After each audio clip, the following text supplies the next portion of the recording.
तो चलते हैं अगले एक्सपर्ट के पास में, हमारे साथ में जुड़ने जा रहे हैं चंद्र सुराना सर। उनसे जुड़ते हैं और लेते हैं उनसे उनके रॉकेट शेयर्स। और सर खास बात ये है कि फ्राइडे के दिन उनके साथ जुड़ना बहुत ज्यादा जरूरी हो जाता है, क्योंकि बहुत से हमारे जितने भी दर्शक हैं देखने वाले, वो ऐसा कोई स्टॉक चाहते हैं जो वो लेकर रख लें फ्राइडे के दिन और आने वाले हफ्ते में उनको अच्छा प्रॉफिट उससे मिल जाए। तो चंद्र सर के साथ इसलिए हमारा जुड़ना जरूरी हो जाता है।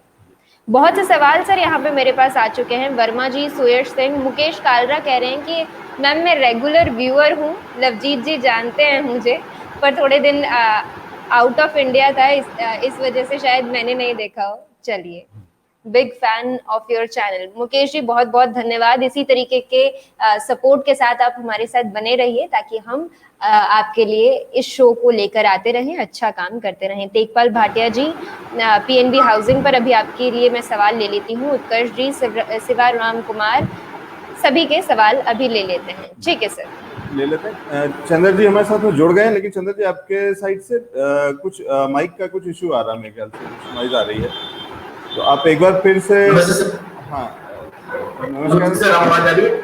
आवाज आ रही है, लेकिन बहुत कुछ नॉइज के साथ में आ रही है। आपने माइक कनेक्ट किया हुआ है? ठीक है, वापस चलेंगे चंद्र जी के पास में कुछ देर में जी। और तब तक बाजार पे एक नजर डाल लेते हैं, क्योंकि बिल्कुल सर। सर हमारे साथ लोकेश सर भी मौजूद होंगे। लोकेश सेठिया हमारे जो व्यूअर हैं, उनके साथ थोड़ी देर में हमें जुड़ना है। और बहुत इंटरेस्टिंग चीज उन्होंने हमें लगभग एक हफ्ते पहले बैंक निफ्टी पर राय दी थी, जहां तक मुझे याद है 36,200 तब चल रहा था। तब उन्होंने बताया था कि 37,700 के आसपास एक्सपेक्टेड है। और अगर आज हम देखें तो आज वो उन्हीं लेवल्स पर काम करता हुआ दिखाई दे रहा है। तो इसलिए बहुत ज्यादा जरूरी है सर के साथ हमारा जुड़ना, और उनसे इस पर राय ले लेंगे। साथ ही साथ सर अगर मैं चंद्र सर की बात करूं तो सोमवार के दिन जब हमने रॉकेट शेयर्स किया था, तो इन्होंने जो स्टॉक्स दिए थे सबके सब बहुत दमदार रिटर्न देते हुए दिखाई दे रहे हैं। मारुति की बात करूं तो वो 6900 से 7050 के आसपास चलता हुआ दिखाई दे रहा है। BHEL दिया था, उसमें मुनाफा मिल रहा है हमें। डी कॉल करके एक स्टॉक था,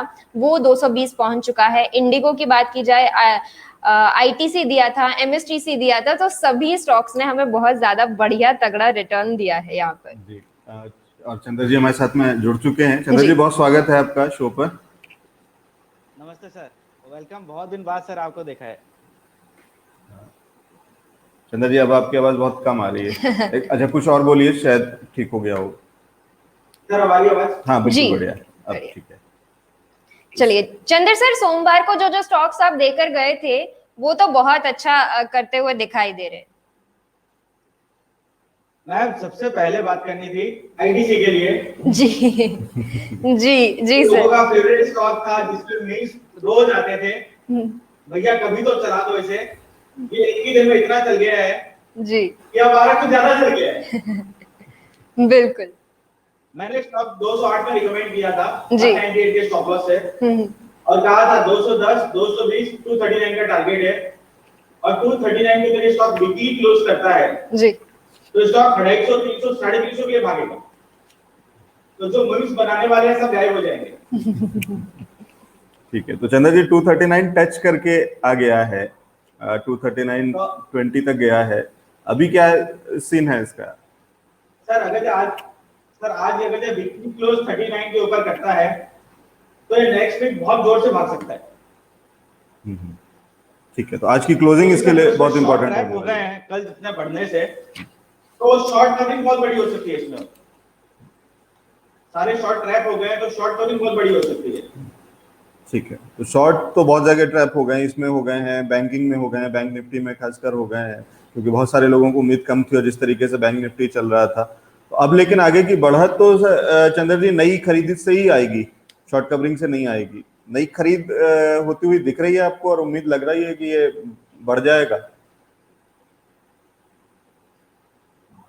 सर सेलेक्ट स्टॉक में बाइंग आ रही है। ITC सर इस प्राइस पे अच्छा लग रहा है सर। ये इंडेक्स हेवीवेट है और जो पूरे साल भर से लगाड़ रहा हुआ है, तो ये रनअप कैचअप करेगा, क्योंकि सारा जो FMCG पैक है, HUL, गोलपाल, ब्रिटानिया, मैरिगोल्ड सब भाग गए। एक खाली यही नहीं चला था, तो अब इस पे अच्छा रनअप पॉसिबल है। ठीक बात है। सेक्टर तो क्या, रोटेशन होगा, इसमें स्टॉक चलेगा। सेक्टर पूरा बाजार भाग चुका है और आईटीसी कहीं नहीं गया, यही एक समस्या थी और इसीलिए सारे मीम्स थे। लेकिन अब चलना शुरू हुआ है तो ठीक है। 100 सोनार की और 1 लोहार की तो शायद हो सकता है कि अब आईटीसी वो करने वाला है, और आप इस पे काफी हद तक बुलिश थे शुरुआत से, और उन बहुत कम लोगों में से थे आप जो कि आईटीसी पे दांव लगा रहे थे, और वो घोड़ा भी दौड़ा है आखिरी में। ठीक है, इंटरेस्टिंग है। चंद्र जी, अब क्या करना है बाजार के अंदर में?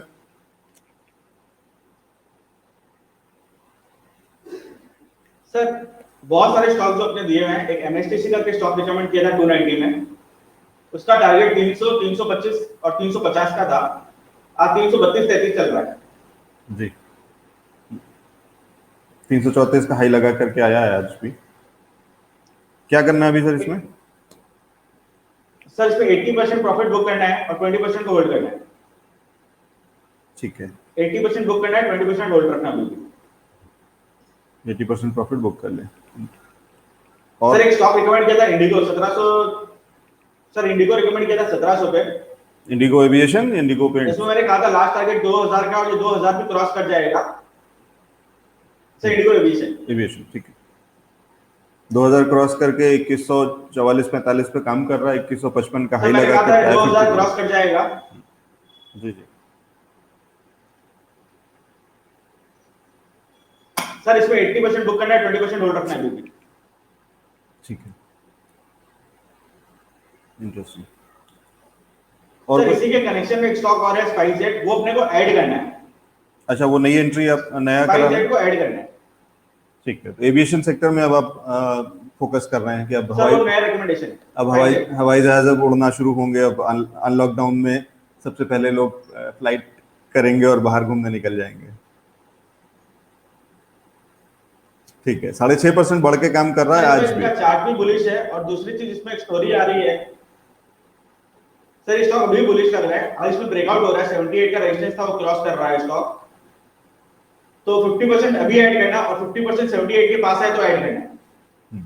ठीक है, और इसमें वो वाली स्टोरी भी चल रही है जो एयर इंडिया का जो टेक ओवर की बात हो रही है, प्राइवेटाइजेशन की बात हो रही है, उसमें स्पाइसजेट भी एक पार्टी है। स्पाइसजेट का मैनेजमेंट भी उसमें साथ में है। जिस कंपनी ने जिन्होंने बोली लगाई है उसमें स्पाइसजेट भी पार्टनर है। तो वो खबरों के चलते भी और आपके हिसाब से चार्ट के चलते भी एक अच्छा कैंडिडेट हो सकता है। और ये नेक्स्ट रनअप में मतलब इंडिगो को साथ ही साथ फॉलो करने में भी होगा। प्लस अनलॉक का भी एक कैंडिडेट है, मेजर कैंडिडेट है। तो बहुत सारी चीजें हैं इनके फेवर में। ठीक है, तो स्पाइसजेट में एक बार लेवल्स बता दीजिए फिर चंद्र जी। अभी 81 रुपए के आसपास चल रहा है, एंट्री यहीं पे करनी है या थोड़ा लोअर लेवल्स पे करनी है? सर 50% अभी ऐड कर लेना है, और 50% 78 आए तो ऐड करना है। ठीक है, 50% अभी ऐड कर सकते हैं और बाकी 50% 78 अगर नीचे चले जाए। जी जी बताइए। इसमें अपने स्टॉप लॉस लगाएंगे 74 का क्लोजिंग बेसिस स्टॉप लॉस 74 का है। टारगेट होगा 88, 90, 95, 100 और 120। ठीक है, तो बड़े टारगेट्स के लिए 120 तक के टारगेट्स के लिए स्पाइसजेट को बाय करके चल सकते हैं। 50% पोजीशंस अभी बना लें। 50% पोजीशंस थोड़े निचले लेवल्स पे थोड़ा अगर कूल डाउन होता है तो 78 के आसपास बना सकते हैं। ठीक है, और इसमें टाइम फ्रेम क्या देख रहे हैं चंद्र जी? सर जो टाइम फ्रेम 1 मंथ का। सर फर्स्ट टारगेट शायद फर्स्ट सेकंड टारगेट बहुत जल्दी हिट हो जाएंगे, लास्ट टारगेट में शायद 1 मंथ लग जाएगा। ठीक है, 120 तक का टारगेट मिलने में हो सकता है कि 1 महीना पूरा लग जाए, और लेकिन बाकी उससे नीचे के जो टारगेट्स हैं 100 रुपए तक के लेवल्स तो आपको बहुत और जल्दी 1 महीने से बहुत पहले ही शायद देखने को मिल सकते हैं। ठीक है, चंद्र जी और कुछ ऐड कर रहे हैं या सवाल ले लें? सर एक स्टॉक है बाल फार्मा। कौन सा?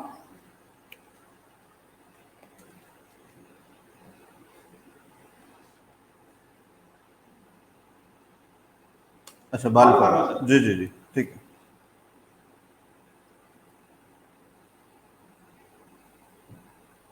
₹106 पे है, आज करीब 3.5% बढ़ के काम कर रहा है। क्या करना है? प्राइस पे ऐड करना है। ठीक है, पूरी पोजीशन इसी पे ऐड करना है इसको। इसका पहला टारगेट 111 का होगा। यस सर, फुल पोजीशन बना सकते हैं। ठीक है, पहला इसका टारगेट पहला टारगेट 111 का होगा, 115, 120 और 130 का टारगेट होगा। ठीक है, 130 तक के टारगेट्स के लिए बाल फार्मा में बाइंग करी जा सकती है। स्टॉप लॉस कहाँ लगा रहे हैं सर, अगर 106 की खरीदे तो? सर 98। 98 का स्टॉप लॉस, ठीक है, तो बहुत नीचे नहीं है। 8 रुपए का स्टॉप लॉस और 8 से 10 और 12 और 15 और 20 रुपए तक के प्रॉफिट के लिए बाइंग करी जा सकती है। 120 तक के टारगेट्स बता रहे हैं इसमें? 130। हाँ, अच्छा, 130 तक के, ठीक है। तो 24 रुपए तक के मुनाफे के लिए 8 रुपए का स्टॉप लॉस। सर एक ऑप्शन का जी जी, सर एक ऑप्शन सर एक ऑप्शन का आपको रिकमेंड करना है। निफ्टी का 17,700 का पुट बाय करना है 28 अक्टूबर का। ठीक है, जो 275 चल रहा है अभी, उसको इस प्राइस पे ऐड करना है। इसका पहला टारगेट 300, 350, 350, 400 और 500 का होगा। ठीक है। तो जो दर्शक ऑप्शंस में काम करते हैं उनके लिए एक इंटरेस्टिंग ट्रेड है और निफ्टी के अंदर में चंद्र जी ढूंढ के लाए हैं। लेकिन ये हमारे दर्शक बहुत कम हैं जो कि फ्यूचर्स में या ऑप्शंस में काम करते हैं, तो इसलिए ठीक है, अगर कुछ करते हैं या धीरे धीरे करना शुरू कर सकते हैं, सीखना शुरू कर सकते हैं, और उसके लिए एक सेफ तरीका यही है कि सर अगर फ्यूचर ऑप्शन में नहीं भी करते हैं ना सर, जिसकी लॉन्ग पोजीशन है वो हेज के लिए निफ्टी का पुट बाय कर ले इस पोजीशन पे, क्योंकि मार्केट काफी बढ़ चुका है और निफ्टी का जो आरएसआई है डेली पर वो 86 का है।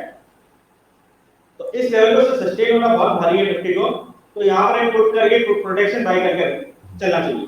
ठीक है, एक हेजिंग जरूरी है कह रहे हैं चंद्र जी, क्योंकि बहुत अगर ओवर प्राइस नहीं भी कहें अगर एक बार को, तो भी महंगा तो है ही, और बहुत तेजी में भागा है और बहुत ज्यादा भागा हुआ है बाजार। तो कहीं ना कहीं एक छोटा सा अगर कुछ जो रिस्क लग रहा है उस रिस्क को कवर करने के लिए एक कॉल दे रहे हैं चंद्र जी, जिसके साथ में आपके कम से कम रिस्क जो निफ्टी के अंदर में या बाजार के अंदर में जो बाकी हैं वो आपके कवर हो जाते हैं, हेज हो जाते हैं।